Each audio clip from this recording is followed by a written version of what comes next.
السلام عليكم، ازيكم؟ عاملين ايه؟ النهارده فيديو جديد. النهارده ان شاء الله هنعمل مع بعض بقى تورتة الفاج. حلوة جدا جدا جدا بجد، تستاهل التجربة. موجودة طبعا بره وموجودة في الكافيهات وموجودة في كل حتة، بس غالية. فمقاديرها سهلة جدا. يلا بينا نشوف مقاديرنا. معايا هنا كوبايتين الا ربع من الدقيق، وتلاتة عدد بيض، وكيسين من النسكافيه. تمام. واللي انا حطيته ده كوبايه من الكاكاو، وكوبايه ونص سكر بودر زي ما انتوا شايفين كده، ومعلقه بيكنج باودر، معلقتين صغيرين او معلقه كبيره. كل المواد الجافه الاول مع بعض. وديت معايا كربوناتو. تمام. معلقه صغيره. يبقى كوبايتين الا ربع من الدقيق، عليهم كوبايه كاكاو خام، عليها كوبايه ونص من سكر البودر. وهنقلب كل الخليط ده زي ما انتوا شايفين كده معايا. ومعايا 3 عدد من البيض. تمام. زي ما انتوا شايفين كده معايا بقى اللبن الرايب بتاعي، الازازه اللي هي الصغيره دي. تمام كده. ومعايا كوبايه من الميه السخنه، وهنزل عليها بمعلقه كبيره كده من النسكافيه، او عندك اكياس حطي كيسين. تمام. بالشكل ده كده. وهنقلبها بس تكون ميه مغليه. هنزل بقى بنص كوبايه من الزيت، و3 عدد من البيض، كله فوق بعضه. يعني متقلقيش تقولي هضرب البيض الاول ولا الكلام ده، لا، اعملي زي ما انا عامله كده بالظبط، تطلع معاكي تحفه تحفه تحفه. تمام. ومعايا بقى الايه اللبن الرايب بتاعي، والميه ديت، وده فانيليا اللي انا حطيتها. واللبن الميه السخنه مش هحطها كلها، لان برضو كل دقيق عن دقيق يختلف. تمام. ممكن دقيق ياخد الكوبايه كلها، وممكن دقيق ما ياخدهاش كلها. فبنخلي الميه دي اخر حاجه، وعلى حسب بقى ما احنا ما بنقلب ونشوف الخليط بتاعنا محتاج قد ايه. وحطيت معلقه خل. تمام كده. الفرن عندي متسخن على درجه حراره 180. لو الفرن بتاعك درجته كويسه 180. تمام كده. يعني السخونه بتاعته كويسه هتعمليها على 180، بطيء هتعلي شويه. هنضرب بقى وهننزل بالنسكافيه بتاعنا السخن كده على ميه مغليه بالشكل ده كده. وهنقلب بالشكل اللي انتوا شايفينه ده كده. مضرب يدوي، مش لازم عجان ولا اي حاجه خالص. مضرب كهرباء، مضرب يدوي اللي موجود عندك. تمام. هنقلب بقى بالشكل اللي انتوا شايفينه ده كده.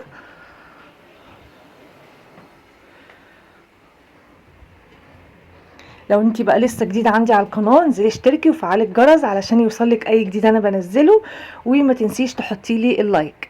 تمام. معايا بقى الصينيه بتاعتي من غير ورق زبده، من غير اي حاجه خالص، مدهونه سمنه او زبده اي حاجه. مقاس الصينيه 26. الارتفاع ده كويس جدا، لان انا عايزاها طبقتين اتنين بس. لو عايزه اكتر هتعمليها 24. تمام.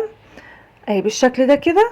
والصينيه جاهزه معايا خلاص. انا بس اللي هعمله ان انا هخبطها خبطتين تلاتة كده عشان تطلع الهواء اللي جواها. هندخلها بقى الفرن ونعمل صوص الجناش بتاعنا. معايا هنا قالبين من الشوكولاته السما. تمام. ومعايا نص كوبايه من الميه، وتلت كوبايه من الزيت. تمام. وهنحطهم على النار. وانا هنا بصوا ده النسكافيه اللي هو اللي اتبقى معايا، هنزل بس منه معلقتين كده اختياري. يعني انا عايزاها كلها تبقى طعم النسكافيه كده فيها شويه، فانتوا مش حابين مفيش مشكله.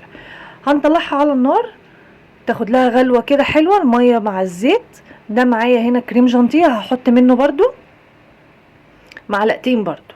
ده الصوص ده حلو جدا للتورت. هنا الميه غليت معايا اهي بالشكل ده. الصوص ده حلو جدا جدا للتورت. عايزه تقللي الكميه وتعملي قالب واحد بس من الشوكولاته، انا عامله 400 جرام، القالب 200. عايز تعملي 200 قللي من المقدار اللي انا حطاه. تمام كده. اهو بالشكل ده كده. معلقتين من الكريم جانتيه الخام.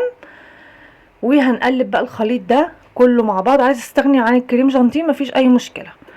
هنقلب بقى كده لحد لما الشوكولاته بتاعتي تسيح وتبقى مية مية. تمام. الكيك بتاعنا بعد ما طلع بالشكل اللي انتوا شايفينه ده، يعني سبته هدي شويه، مش برد قوي، بس انا اشتغلت على طول، كنت مستعجله فيها بصراحه. انا كنت واخداها معايا، كنت رايحه لاخت جوزي وخدتها معايا. تمام. بالشكل ده كده. هنطلعها بقى ونقطع. انا عايزه بس يعني ايه اساوي بس المنشار بتاعي، ان انا عايزاها نصين، مش عايزه اكتر من كده. ممكن تعمليها 3 بس انا عايزه 2 بس. بالشكل ده اهو. عايزه اقول لكم الكيك طري جدا وغني جدا وما شاء الله تحفه. يعني انا دايما بشيل الطبقه اللي هي بتبقى على الوش من فوق، بس انا مش شلتهاش لاني بصراحه مش مستاهل ان انا اشيل حاجه. يعني هي كلها جوسي كده في بعضها وطريه جدا، مش محتاجه ان انا اسقيها. بس انا برضو هسقيها، ان انا بحب طعم انا حطيت برضو النسكافيه بتاعي اهو، حطيته هنا في الازازه الصغيره ديت، وحطيت عليها نسكويك، فكانت مديها طعم حلو جدا جدا.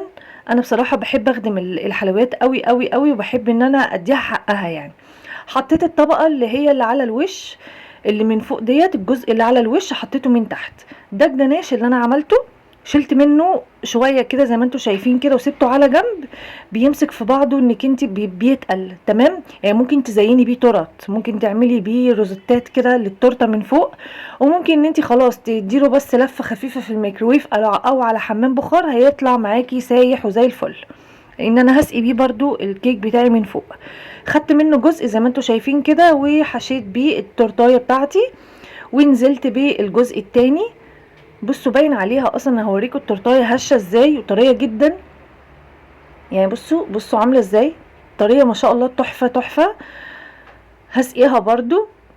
ممكن طبعا نستغنى عن الخطوه ديت، بس انا عايزاها تبقى كلها كده ايه، طريه في بعضها كده، وطعم النسكافيه باين فيها. عملت بقى عندي هنا كريم جانتيه على كريمه الباستري كده، كان عندي معلقتين كده حطيتهم، وحطيت شويه من صوص الجناش اللي انا كنت عاملاه، اداني بس اللون الخفيف اللي انتوا شايفينه ده، عشان برضو يديني من الطعم الشوكولاته. تمام. هجلس بقى التورتايه بتاعتي كلها بالشكل ده، وهحاول ان انا اسويها. انا مش عايزه طبقه كبيره قوي من الكريمه، انا هساوي بس كده زي ما انتوا شايفين. جبت بقى صوص الجناش بتاعي، بصوا يعني تحفه ما شاء الله، فظيع جدا. حطيته بس كده على حمام بخار كده ساح، لان طبعا بيتقل شويه، فانا عايزاه يبقى تقيل معايا عشان يغطي التورتايه بتاعتي كويس بالشكل ده كده. هجلس بيها التورتايه كده بالشكل ده. طبعا اللي بينزل ده ما بيترميش، انا حاطه صينيه اهي زي ما انتوا شايفين من تحت. انا بلمه بقى، وبعد كده بشيله في كيس سندوتشات كده، واشيله في الفريزر، بينفعني في اي وقت خالص. ما بحتاجش حاجه، ساعات ممكن ما احتاجش ان انا اعمل صوص تاني، فبيتبقى معايا. ان شاء الله هعمل وصفه تانية بباقي الصوص اللي نزل ده وهوريها لكم. كده تمام. انا بقى سبتها تهدى خالص وتصفي خالص من اللي هي فيه، نقلتها بقى على البورد اللي انا هاخده معايا. كل الحاجات دي كانت عندي. يعني القعده بتاعت التورت ديت انا مش برميها بصراحه، حتى لو حد جايب لي حاجه انا بعينها وبخليها معايا. عملت بقى روزتات كده صغيره بالبله اللي هي اصغر حاجه خالص للتورتايه كده من تحت، بس يديني طبعا شكل كده حلو، واساوي بيها بالمنظر ده. تمام. انا ما جبتش حاجه مخصوصه ليها، انا كان عندي كده بقيه الحاجه. يعني بقيه الحلويات لما بنزل اجيب مثلا كميه حاجات، بيبقى في حاجات موجوده بصراحه، انا زينت بيها، ما جبتش حاجه زياده بالشكل اللي انتوا شايفينه ده كده. تمام. عندي بقى الخرز الجميل الشوكولاته الجميل ده، هنزل بيه كده شكل كده طبعا تحفه. هلف بقى عليها كلها بالشكل اللي انتوا شايفينه ده. تمام. عندك بقى شوكولاته مبشوره ممكن ترشي على الوش، عندك اي حاجه رشي على الوش. هنا انا هعمل يعني شكل كده مش بقطع، انا بس برسم بس كده حجم التقطيع اللي انا هقطعه كده. عملت معايا 12 قطعه حلوه جدا. شوفوا القطعه بتتباع في الكافيهات غاليه جدا على فكره، وهي مش مكلفه والله خالص. جربوا اعملوها، مش هتخسروا حاجه. والحشو بتاعها من الجناش اللي احنا عملناه، ممكن تعملي جناش الكميه اللي انا عملتها، وتصغري حجم التورتايه شويه، بس دي اصغر حاجه حلوه جدا وهتقضي معاكي وهتنفع. والجناش ممكن تعينيه في التلاجة هينفع، مفيش اي مشكله خالص. هنا هنعمل بقى روزتات كده بالبلبله الاكبر بالشكل ده. زي ما قلت لكم كده، حبيت ان انا اعملها بسيطه شويه، بحيث ان لو احنا حابين نعملها في البيت سهله جدا، ما فيهاش اي حاجه تعمليها في عيد ميلاد، هي تورتايه اصلا. تمام. حلوه قوي قوي قوي بصراحه اهي. بس كده ما فيهاش اي حاجه. انا كان عندي بقى اللي هو الخرز اللي هو اللولي الفضي ده، عارفينه بتاع الغريبه، حطيته. بس بعد ما حطيته اهو، حسيت ان هو مش واضح شويه، حسيت ان هي فيها حاجه كده ناقصه. فهوريكم برضو، انا شلته بعد ما حطيته، رحت شايلاه. هي رقيقه ما فيهاش اي حاجه، بس ايه، حسيت ان فيها حاجه. يعني انا حاسه كده ان فيها حاجه غريبه شويه، فرحت شايلاه. وحطيت لولي تاني برضو لونه احمر، فقلت ينطق كده شويه معايا التورتايه بتاعتي اهو. هتشوفوه برضو هي كده كنت خلصتها وقلت خلاص انا مش هزود فيها حاجه تاني، بس شلت ده بقى وحطيت ده بالشكل اللي انتوا شايفينه ده كده. عايزه اقول لكم تحفه جدا، كان نفسي ان انا اقطعها معاكم واوريها لكم عامله ازاي من جوه، بس بصراحه خدتها معايا بقى فما رضيتش ان انا طبعا اقطع منها يعني. بصوا الجناش بيلمع، تحفه جدا، جربوها ان شاء الله هتعجبكم، والسلام عليكم.